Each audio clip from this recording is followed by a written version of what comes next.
নমস্কার বন্ধুরা, রাজকন্যা রান্নাঘরে আপনাদের সবাইকে স্বাগত। আজকে আমি আরেকটি রেসিপি আপনাদের সঙ্গে শেয়ার করব। আজকে রেসিপি হলো সুজির ইডলি। ইডলি স্ট্যান্ড ছাড়াই খুব সহজে সুজি দিয়ে ইডলি বানিয়ে আমি আপনাদের আজকে দেখাবো। আপনারা শুরু থেকে শেষ অবধি ভিডিওটি দেখতে থাকুন, আশা করি আপনাদের ভালো লাগবে। সুজির ইডলি বানানোর জন্য এখানে আমি 200 গ্রামের মতো সুজি নিয়েছি। আর দিয়ে দিচ্ছি 1 চামচ পরিমাণ লবণ, হাফ চামচ চিনি। চিনি আর লবণটাকে আমি সুজির সঙ্গে মিশিয়ে নেব। সুজির বাটির মাপ অনুযায়ী আমি 1 বাটি এখানে দই দিয়ে দিচ্ছি। দইটা আপনারা এর থেকে কম দিতে চাইলে কমও দিতে পারেন। এখন দইয়ের সঙ্গে সুজিটা আমি ভালোভাবে মিশিয়ে নেব।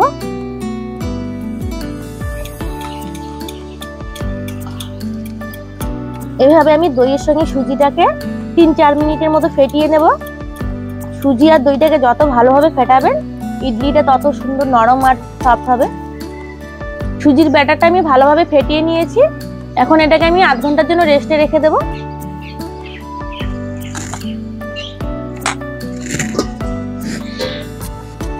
আর ততক্ষণে আমি ইডলি দিয়ে খাওয়ার জন্য একটা স্পেশাল চাটনি বানিয়ে আপনাদের দেখাবো।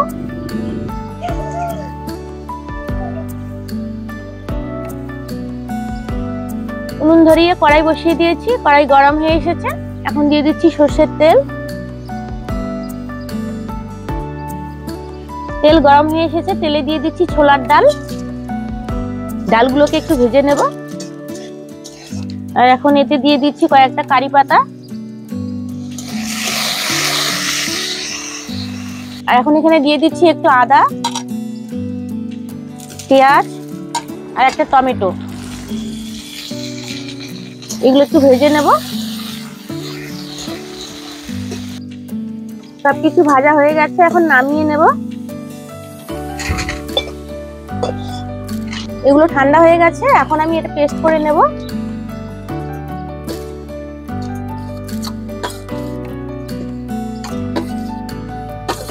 আর এখানে আমি দিয়ে দিচ্ছি কয়েকটা ভাজা চিনেবাদাম,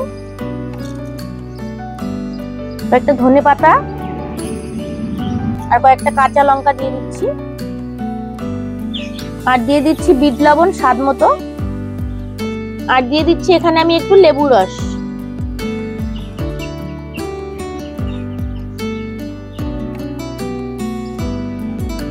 সবকিছু আমি পেস্ট করে নিয়ে এসেছি, এখন ঢেলে নেব।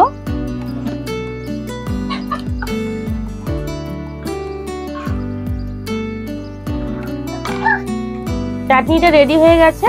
এখন চাটনিটাতে আমি একটু তড়কা বানিয়ে দেব। তড়কা বানানোর জন্য দিয়ে দিচ্ছি সরষের তেল কড়াইয়ে।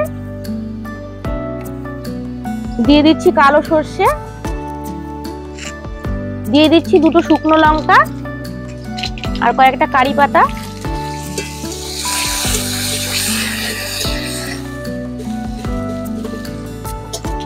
তড়কাটা আমার বানানো হয়ে গেছে। এখন আমি এটা চাটনির মধ্যে দিয়ে দেব।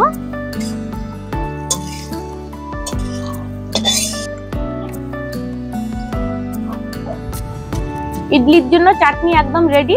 এটাকে এখন আমি ঢেকে রেখে ইডলিগুলো বানিয়ে নেব। সুজির ব্যাটারটা অনেকটা টাইট হয়ে গেছে, এখন এখানে আমি একটু জল অ্যাড করে দেব। অল্প অল্প জল দিয়ে একটা আমি ব্যাটার তৈরি করে নেব। খুব বেশি ঘন হবে না, আবার খুব বেশি পাতলাও হবে না, যে এরকম হবে ব্যাটারের ঘনত্বটা। আর এতে আমি দিয়ে দিচ্ছি হাফ চামচ বেকিং পাউডার।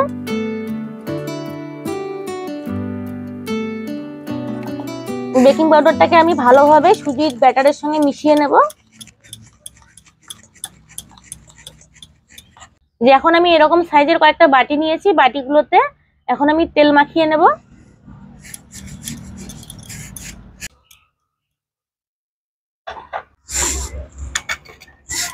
এখন বাটিগুলোতে আমি সুজির ব্যাটারটা দিয়ে দেব।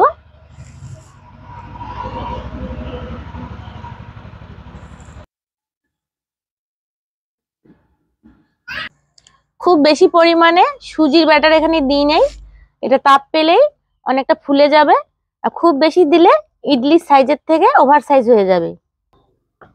আর সব বাটিগুলোকে আমি একটু ট্যাপ করে নেব, ভিতরের হাওয়াটা বের করে দেব। এদিকে আমি কড়াইয়ে জল বসিয়ে দিয়েছি, জলটা গরম হয়ে গেছে। এখন একটা আমি ফুটোওয়ালা থালা বসিয়ে দেব। আর এখানে আমি বাটিগুলো বসিয়ে দেব।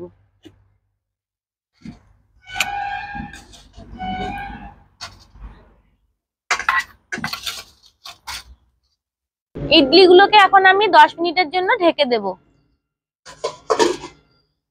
10 মিনিট হয়ে গেছে, এখন ঢাকনা সরিয়ে দেখবো ইডলিগুলো হলো কিনা। ইডলিগুলো অনেকটাই ফুলে উঠেছে। একটা আমি নাইফ দিয়ে দেখবো ইডলির ভিতরটা হয়েছে কিনা। যে দেখুন নাইফের মধ্যে একটুকুন লেগে নেই, তার মানে ইডলিগুলো হয়ে গেছে। এখন ইডলির বাটিগুলো নামিয়ে ঠান্ডা করে নেব।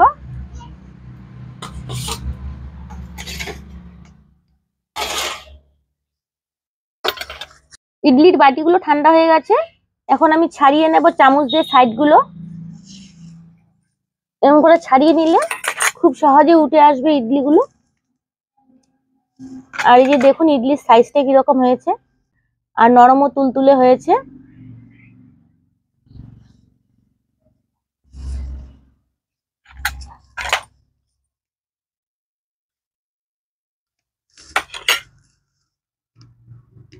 সমস্ত ইডলি সুন্দরভাবে উঠে আসছে।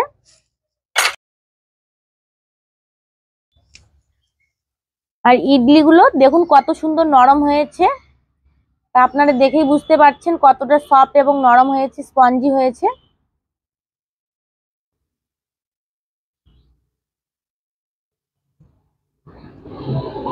আর এভাবে চাটনির সঙ্গে ইডলি খেতে কিন্তু দারুণ লাগে। আপনারাও বাড়িতে এভাবে বানিয়ে খাবেন। তো বন্ধুরা, দেখতেই পেলেন সুজি দিয়ে ইডলি স্ট্যান্ড ছাড়া কত সহজে আমি ইডলি বানিয়ে আপনাদেরকে দেখালাম। তো আশা করি আমার রেসিপিটি আপনাদের ভালো লেগেছে। ভিডিওটি ভালো লেগে থাকলে লাইক কমেন্ট শেয়ার করে দেবেন। আর আমার চ্যানেলটিতে নতুন হয়ে থাকলে চ্যানেলটি সাবস্ক্রাইব করে দিয়ে আমার পাশে থাকবেন। ভিডিওটি এখানেই শেষ করছি। সবাই ভালো থাকবেন। দেখা হচ্ছে পরবর্তী কোনো রান্নার ভিডিও নিয়ে।